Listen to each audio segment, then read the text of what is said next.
Hello everyone, I'm Kimberly Adams. Welcome back to Make Me Smart, where we make today make sense. It is Friday, March the 7th. I'm Ryssdal, hurriedly repositioning my microphone because I gave it a quick kick just as things started. It is Economics on Tap, our weekly happy hour episode.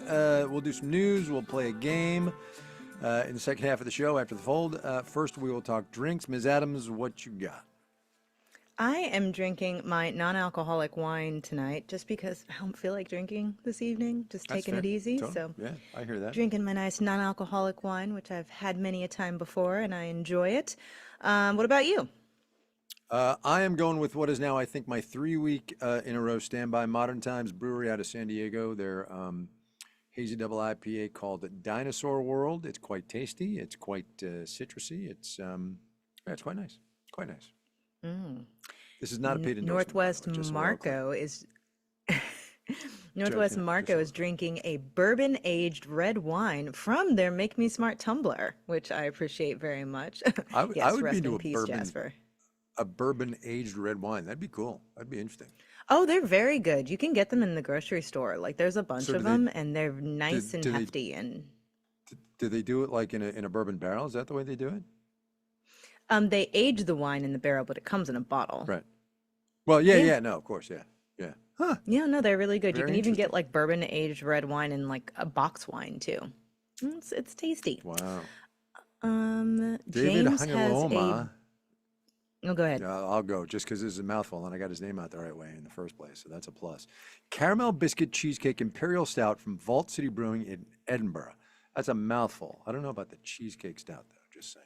Well, speaking of caramel, James in Austin, Texas has a Bird Dog salted caramel whiskey on the rocks with a splash of Oh, my Lord. water. Is caramel like the new Oh, my thing Lord. to add to everything? I Or caramel, don't know. whatever you say. I don't know. I don't know. Let's Little check Dunkin' over what folks Bean are from drinking Peg and- Baltz. Double green matcha tea from Stephanie Fuller Moore. Blueberry mead, aged just 1 year Ooh. today for Lucas Harrison. Now, Lucas, did you make that or did you buy that? Yeah. That's what we need to know. We'll take the comments in the comments. How about that? Yes, in the comments. Paul in All right, what Minnesota you got has for the news, flu. Kai? Oh, Okay, sorry. so I am literally going to read it as I put it in the rundown. My first item, my headline is irony would like a word about this. The Trump Organization has sued Capital One Bank in New York City for closing its accounts. And the best part about this is, I swear to God, I'm not making this up. Swear to you, I'm not making this up. President Trump's family business sued Capital One on Friday for unjustifiably terminating more than 300 of its bank accounts after the January 6, 2021 attack on the Capitol. In a complaint filed in state court in Florida, the Trump Organization accused the bank of violating various consumer protection laws. I'm sorry, irony is dead. Come on. If only there was a only there were Consumer an Financial Protection agency. Bureau to fix this. That's right. Great minds think alike, right? I mean, come on. Come on. Holy shnikes, you guys. It's unbelievable. So there's that one. Okay. Right? And then here's the one that came across last night. It's an AP report, and I would just like to point out that the White House press corps continues to not cover itself in glory after the White House having taken control of the White House press pool and also ejected and barred the Associated Press from covering certain items inside. And I think the White House. Reuters as Anyway, well now too. Reuters as well, and it's really bad. And I put things out on Blue Sky though I might.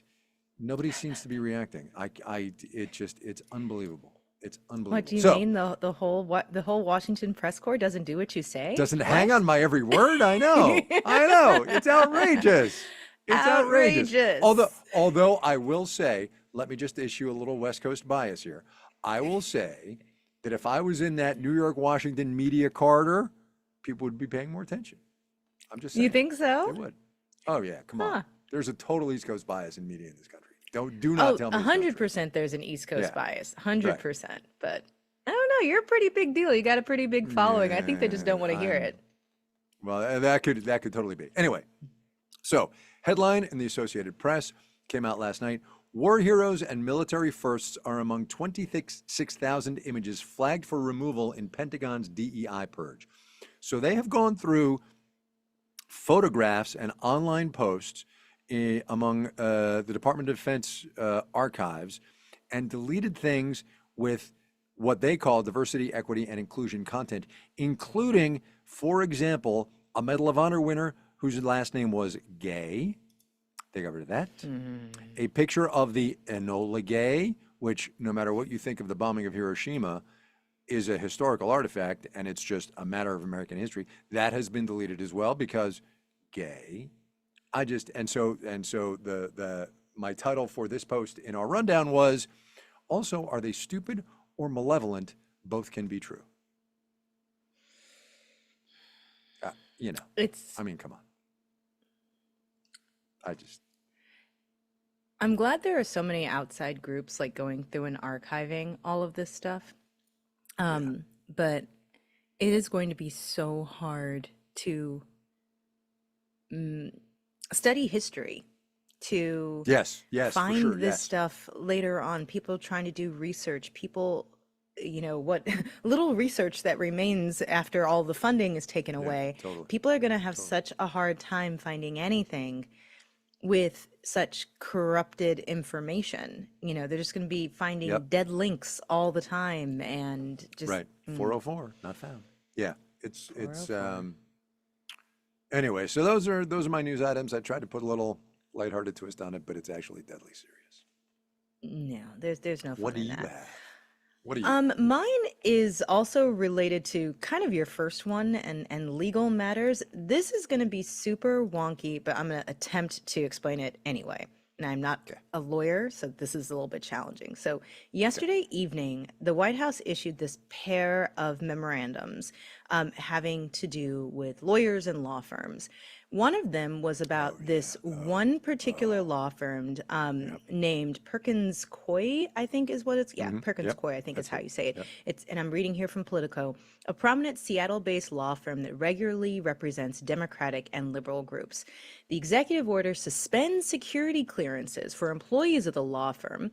And it also goes on, and I'm not reading anymore, but they also went on to say that not only were their security clearances suspended, that members of that law firm should not be allowed in the building, and that any companies working with the law firm should not be allowed to do business with the federal government, which is so expansive. And obviously, Perkins Coie, because they're a bunch of lawyers, they're going to sue and fight this on freedom of speech grounds, as they should.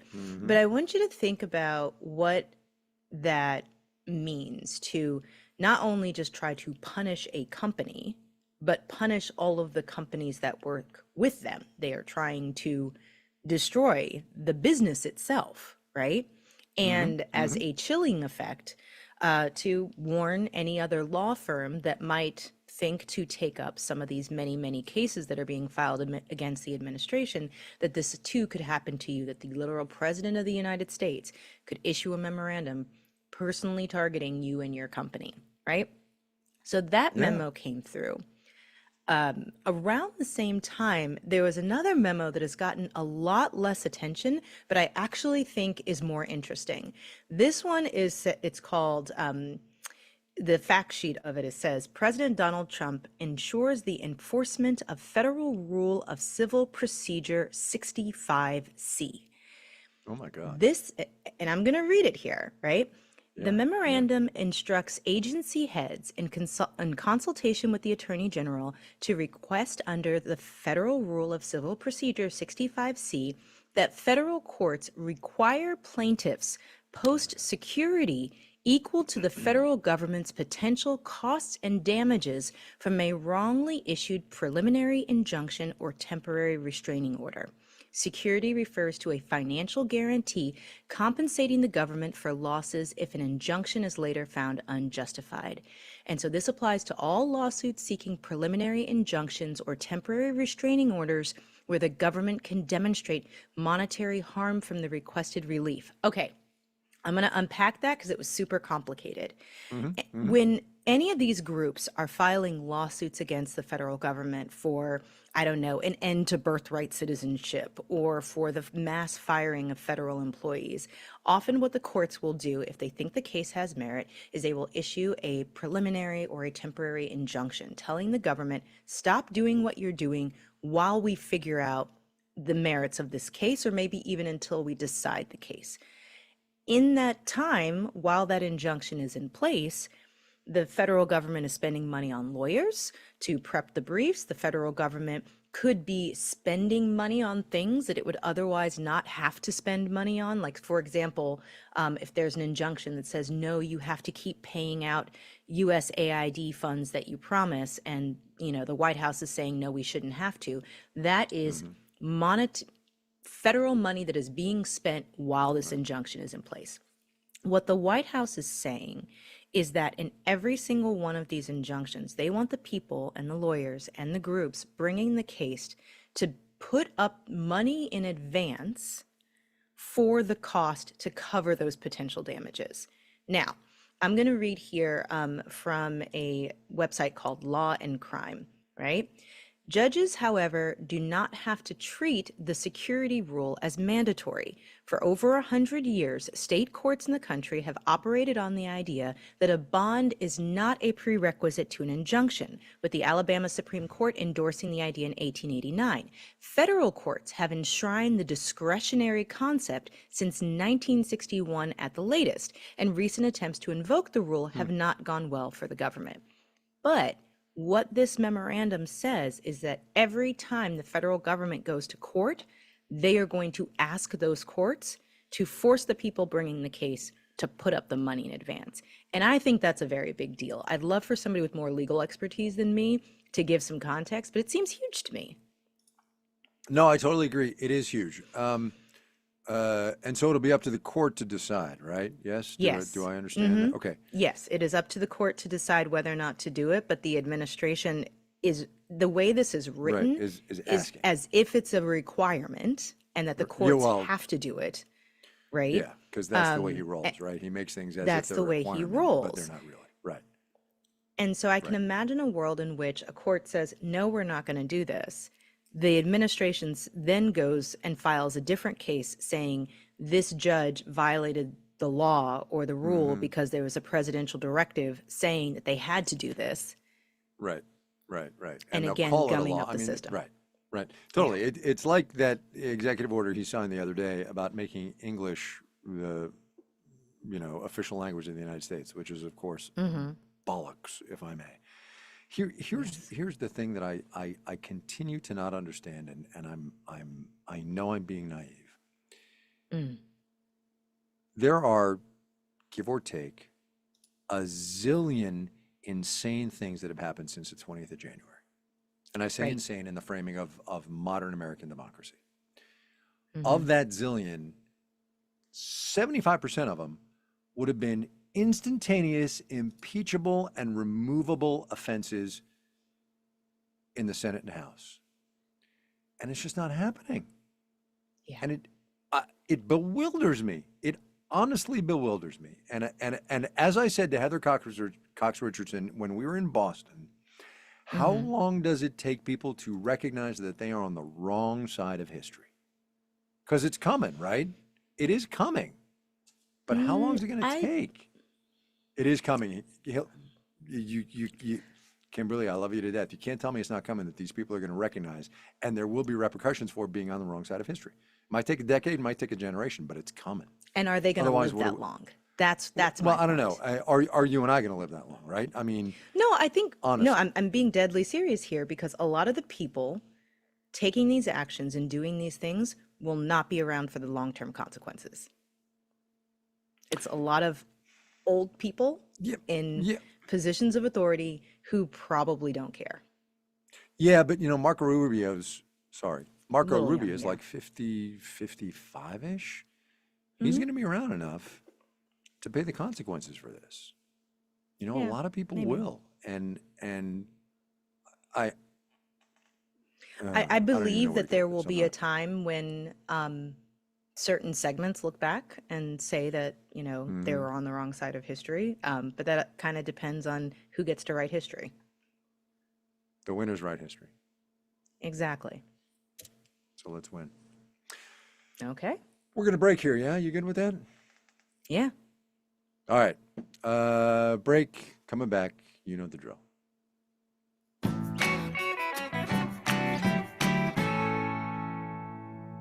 Okay, we are back, and now it is time to play a game of half full, half empty. We have a special guest host today, my fellow anime fan and also Marketplace Tech producer, Daniel Shin. Take it away, Daniel.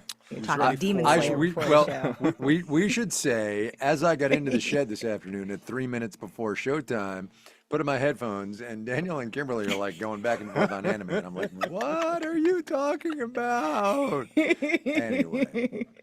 Anywho. Go ahead, Daniel. All right. Your news chaser, which is unfortunately full of more politics. Number one, President Trump signed another executive order that led to the creation of a strategic Bitcoin reserve and a digital asset stockpile.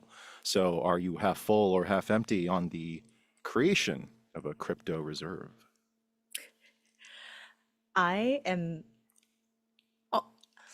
I'm going to actually say half empty as opposed to all the way empty, just because some version of this was going to happen, and this feels like one of the least damaging interpretations of it.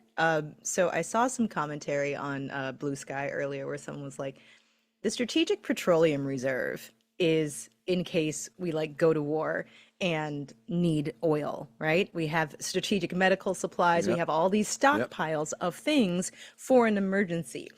The Strategic Bitcoin Reserve is for what? Right, exactly. Exactly. It's just, what are we going to do with it? I mean, God. So look, Donald Trump is heavily invested in meme coins. He's got his own. He makes millions and millions and millions of dollars from it. And now we're going to do a Bitcoin thing where oh, by the way, can I just say, how are we going to fund this damn Bitcoin reserve?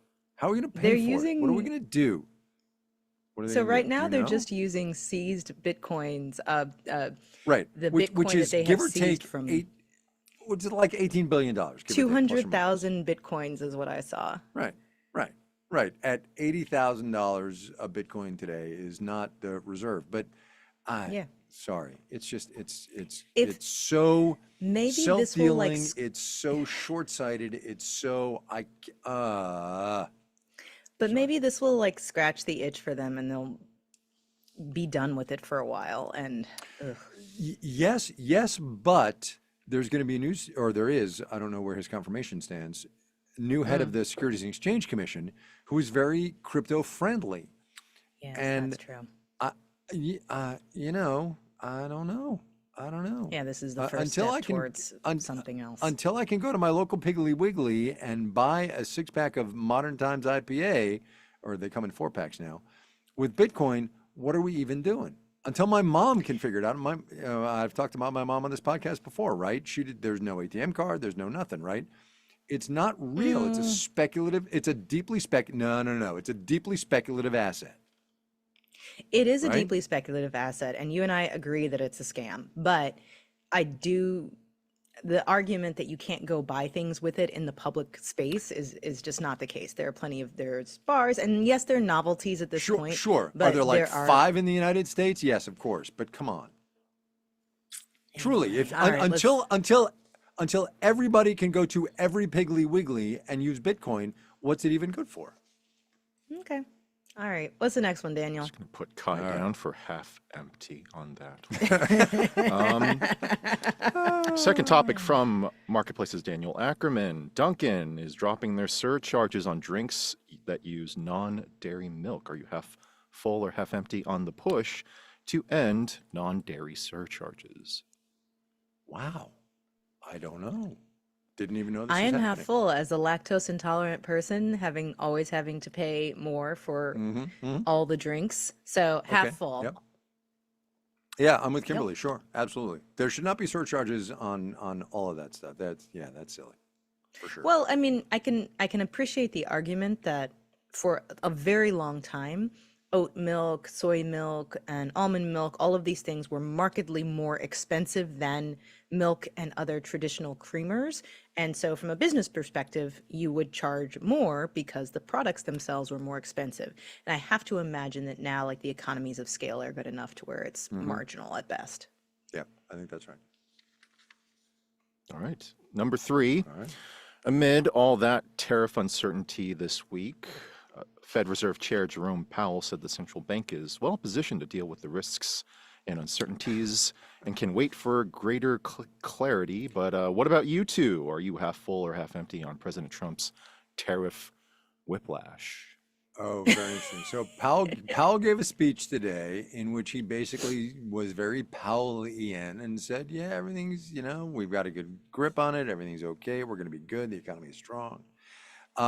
I am deeply, deeply concerned that what President Trump is doing with tariffs will cause this economy to fall into recession. And here's why. Even though he says they're on, oh, no, wait, they're off, businesses have to act as and plan as if they are on. And that is not a thing that makes businesses say, yes, I'm going to spend money, I'm going to invest, I'm going to hire, I'm going to do all of these things that make growth possible. And now they just kind of have to go, what's happening with the president? I'm going to play in worst case. And we saw that in the jobs numbers today, right? There's this We did big indeed, jump for sure. in people who have part-time employment, who wish they had full-time employment, because businesses are scared to hire full-time workers, even though they need the workers, but they're scared to hire them for real. Right. 'Cause they Let's don't give know the what's gonna shout out to the happen. story you did today, right? I mean, that was the story that you put on the radio this afternoon, and that's exactly right. And businesses are like, what the fuck? You know what I mean? Bridget, do not bleep that. Do not bleep that. I didn't actually say it. I am all the way empty on the trade war whiplash. Yeah, I think it's incredibly damaging It to our economy as well as our global reputation, but that's kind of shot at this point anyway. I agree with the global reputation thing. It is bar none the stupidest possible way to run this economy. Stupidest possible way. Next. We're over the hump here, folks. Some fun ones, finally. Okay, God bless. FIFA. Wait, is this the poll? Are we on the No, poll? not yet. That'll be next. all right, But, okay, but all right, number okay. 4 here, FIFA says it's going to add a Super Bowl-ish halftime show. Oh my God. To the 2026 World Cup final. That's the final game that's taking place in New Jersey. Go Jets. Are you half full or half empty on a World Cup halftime show? Absolutely not. Absolutely not. Period. It's outrageous. The NFLization of the beautiful game. No. Kimberly, please weigh in. Sorry.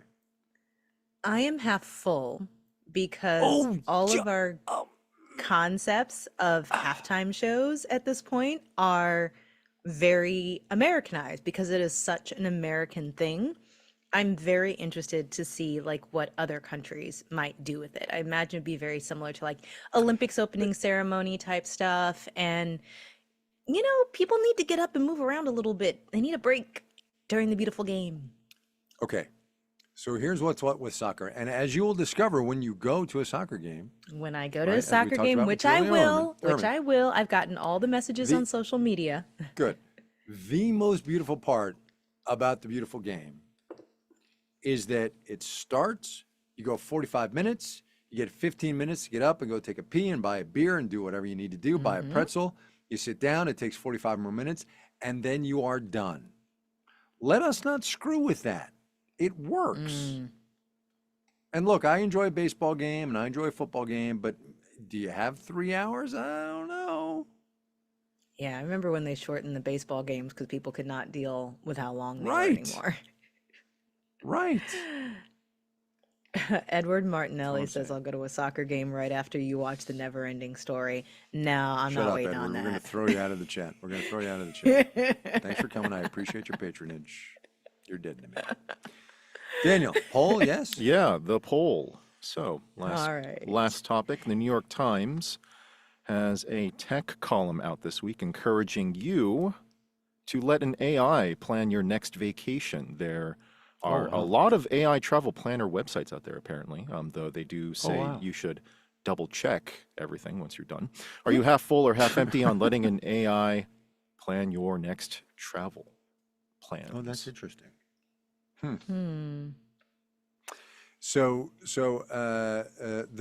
vibe, the meme, the general thought at my house, and it's me and my wife, and we have 4 kids, and it's always been, I mean, it's a truism, it's actually reality, that if my wife wasn't around, we would never do anything. My wife, God bless her, plans, executes all this stuff on all the family trips. And when you've got 4 kids who are now mostly grown and adults, and I mean, there's a lot of variables, right? But it's a ton of work, which I didn't really appreciate until I actually sat down with her and we went over it. But it's a ton of work. And I think if you can get an AI bot-ish, I was about to say person, interestingly, AI bot to figure it out for you, as long as you have some human intervention, I think I'd be okay. So yes, and I know we're supposed to wait on the poll, but we have independent thinkers in our audience. I would say, sure, I'm half full, but obviously, as with all things AI, you have to have a human being check it. I don't know. I'm going to say, so as anybody who's seen me on social media knows, I just recently got back from a trip to Venice, and we had a tour guide that my sister hired because she wanted to take many pictures and videos. And so the tour guide was... Look, at least you weren't on a cruise ship. That's all I'm saying. Thank God. She's trying to get me to go on a river cruise next year, and I was like, no thanks, I don't really want to go. And then like on the trip, she was just like, it's gonna be your birthday present, I already signed you up and paid your deposit. I was like, oh my God, no, seriously, oh my God, oh my God, oh my God, oh family. Oh my God. Anyway, we're in Venice, and this woman who's helping us get from place to place so we can get all the most beautiful shots and everything like that. And then she knew a woman who is a friend of hers who does like these tours, these walking tours of the little cafes where they sell the little snacks. And then she gave us a cooking class on how to make the little snack. And then she knew another guy who was a historian, but he dresses up and he does like walking tours in the character of Casanova. And these were all just people that she knew. I didn't see any of these options listed anywhere online when I was looking around for things to do in Venice. It was a single person's connection, and it was great. And I think that's really valuable, and I worry that with all the over tourism that already exists, see Venice, that an AI will just keep sending people to the same places over and over again and not, allow people to have those experiences. So I'm gonna go half empty. All right. And I love everybody in the chat, like on different sides of the whole cruise debate. Totally. Cruise. So interestingly enough, half empty, 66%, half full, 33%, 168 of you voted. Very nice. Very interesting. Yes. Good job, Daniel Shin. Yeah, yay, Daniel. Woo. All right, everyone, that is it for us today. Next week, we are going to be marking a bit of a somber anniversary, which is the 5-year anniversary of the COVID-19 pandemic really getting going. And we want to hear from you about it, how the pandemic changed your life. 5 years ago, did you think the pandemic would play out differently? Did you expect, where we are now and what changes there have been? Please send us a voice memo or leave us a voicemail. Email is makemesmart@marketplace.org. You can also call us 508-827-6278, 508-UB-SMART.